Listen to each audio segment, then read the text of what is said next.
கிண்டியில கலைஞர் நூற்றாண்டு உயர் சிறப்பு மருத்துவமனை, மதுரையில கலைஞர் நூற்றாண்டு நூலகம், சென்னையில கிளாம்பாக்கம் கலைஞர் நூற்றாண்டு பேருந்து முனையம், திருச்சி பஞ்சப்பூர்ல கலைஞர் ஒருங்கிணைந்த பேருந்து முனையம், முதல்வர் படைப்பகங்கள், 38 மாதிரி பள்ளிகள், 37 அரசு கலை மற்றும் அறிவியல் கல்லூரிகள், 10 லட்சம் மாணவர்களுக்கு மடிக்கணினிகள், 19 தோழி விடுதிகள், 141 மினி ஸ்டேடியங்கள், பழங்குடியினர் வாழ்க்கை தரத்தை உயர்த்த 1000 கோடி ரூபாயில தொல்குடி திட்டம், 1000 கோடி ரூபாயில அயோத்திதாசர் பெயரிலான ஆதிதிராவிட குடியிருப்புகள் மேம்பாட்டு திட்டம், 6045 கோடி ரூபாயில வட சென்னை வளர்ச்சி திட்டம், நெடுஞ்சாலைத்துறை மூலமா 24,774 கிலோமீட்டர் நீள சாலைகள், 180 உயர்மட்ட பாலங்கள், 20,484 கிலோமீட்டர் தூரத்துக்கு கிராம சாலைகள் மேம்பாடு, 121 தடுப்பு அணைகள், 101 அணைக்கட்டுகள், மிக நீளமான ஜிடி நாயுடு மேம்பாலம், மிக நீளமான வீரமங்கை வேலுநாச்சியார் மேம்பாலம், 87 கூட்டு குடிநீர் திட்டங்கள். அதன் மூலமாக 3 கோடி மக்கள் பயன்பெறக்கூடிய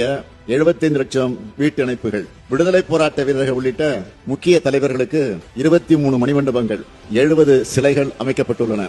சென்னை வள்ளுவர் கோட்டம் சீரமைப்பு, கேரள மாநிலம் வைக்கத்தில் பெரியார் நினைவகம் சீரமைப்பு, கீழடி அருங்காட்சியகம், பொருணை அருங்காட்சியகம், கலைஞர் நூற்றாண்டு ஏறுதழுவுதல் அரங்கம், கலைஞர் நூற்றாண்டு பூங்கா, கோவையில செம்மொழி பூங்கா, தொல்காப்பிய பூங்கா சீரமைப்பு, 30 கோடி ரூபாயில சென்னையில் ஹஜ் இல்லம் கட்ட உத்தரவு, 10 கோடி ரூபாயில் தொன்மையான தேவாலயங்கள் புதுப்பிப்பு, சொல்லிக்கிட்டே போகலாம். இன்னும் நிறைய திட்டங்கள் இருக்கு. ஆனா சொல்றதுக்கு தான் நேரம் இல்ல.